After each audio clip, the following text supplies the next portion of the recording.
9 tragic cases from turn-of-the-century insane asylums. 9. Herman Charles Merivale. Barrister Herman Charles Merivale's account of his confinement in England's Ticehurst House Hospital is a rare one. In 1875, he found himself committed with no memory of how he had ended up in the asylum. He wrote "My experiences in a lunatic asylum" by a sane patient and gave a rational, first-hand account of life there.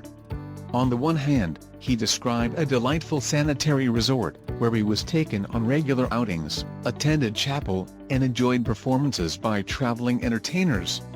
On the other hand, he wrote of attendants who slept in his room when needed, the screaming and crying of other patients, and regular visits from death. 8. Clarissa Caldwell Lathrop. Clarissa Caldwell Lathrop wrote A Secret Institution, which was published in 1890. The book tells of her life in an asylum and the circumstances that led her there. After a former fiancé left her for life, and a wife, in New York City, Lathrop struggled to move on despite her ex-fiancé's continued efforts to contact her. Years later, she received word of a wealthy city couple embroiled in disputes over divorce and infidelity, whom she suspected to be her former love. About the same time, a stranger showed up on her doorstep looking for board. Lathrop fell gravely ill after taking her in. Although doctors were unsure of the cause, Lathrop became convinced that the mysterious boarder was the estranged wife of her former paramour, come to poison her. 7. Reverend Hiram Chase, committed to the New York State Asylum at Utica from 1863 to 1865, the Reverend Hiram Chase wrote 2 years and 4 months in a lunatic asylum about his bad experiences there, including a bizarre practice called institutional tourism. For real change to happen, Chase believed that the public needed to be aware of what went on behind closed doors. However, he did not believe that the public needed to come inside to gawk at the patients, which was exactly what was done. Chase repeatedly asked to live in an area of the asylum that was never a part of the public tours. But he was turned down.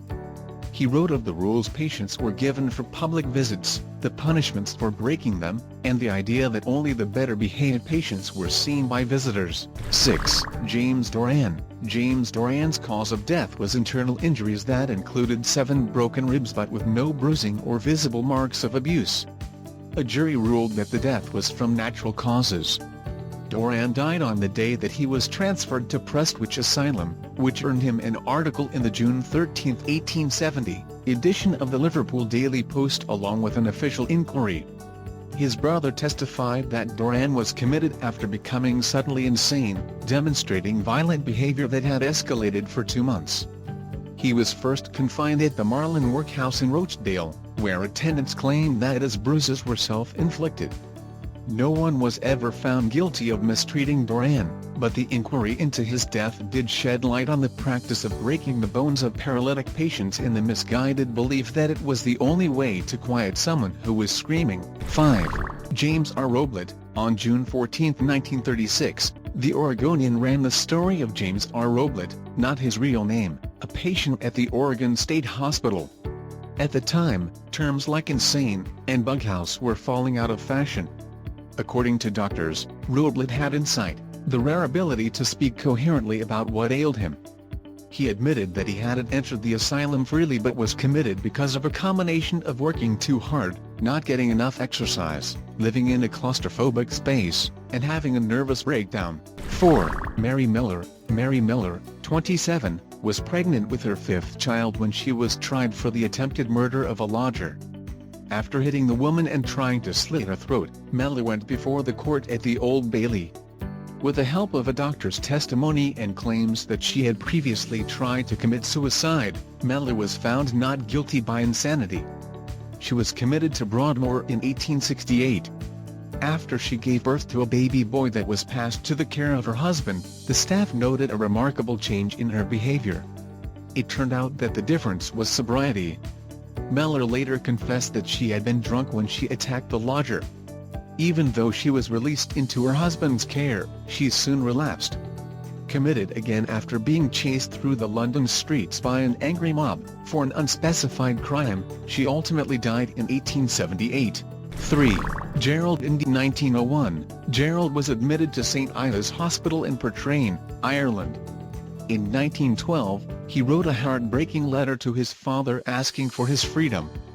Gerald reminded his father of his promise, that if Gerald stayed in the asylum, he would enjoy privilege and status unlike any other patient there. After refusing the offer, Gerald was committed anyway.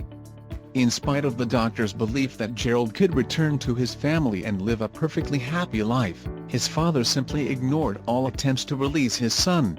2. Ralph Holmes. Ralph Holmes was the son of Bayard Holmes, pictured, a homeopath and bacteriologist who crusaded for changes to healthcare in the face of increasing industrialization. In 1905, Ralph was diagnosed with schizophrenia. At first, he was committed to a private sanitarium and treated with an amount of medication that his father found unfathomable. After visiting more asylums, Bayard saw that they were more of a problem than a cure and devoted his life to finding a cure for his son's illness. His first subject was Ralph, who died from complications 4 days after the operation. While his father continued his quest, most of his writing makes no mention of his son. 1.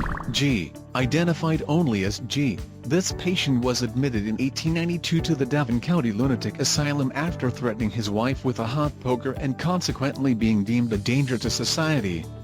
Although G had shown no previous signs of mental illness, his mother had been deemed insane. Therefore, G was believed to be showing signs of a latent but inherited illness. After being admitted, he was diagnosed with melancholy.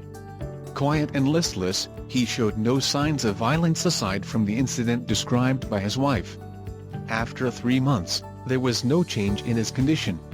His file was moved to the chronic casebook, which was filled with patients unlikely to be released. He died in 1918 after 26 years in the asylum. Make sure subscribe this channel.